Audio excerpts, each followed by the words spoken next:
بسم الله الرحمن الرحيم سبح اسم ربك الأعلى الذي خلق فسوى والذي قدر فهدى والذي أخرج المرعى فجعله غثاء أحوى سنقرئك فلا تنسى إلا ما شاء الله إنه يعلم الجهر وما يخفى ونيسرك لليسرى فذكر إن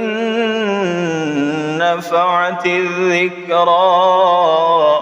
سيذكر من يخشى ويتجنبها الأشقى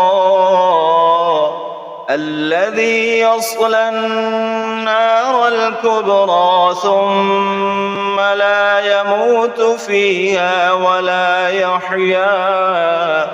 قد أفلح من تزكى وذكر اسم ربه فصلى بل تؤثرون الحياة الدنيا والآخرة خير وأبقى إن هذا لفي الصحف الأولى صحف إبراهيم وموسى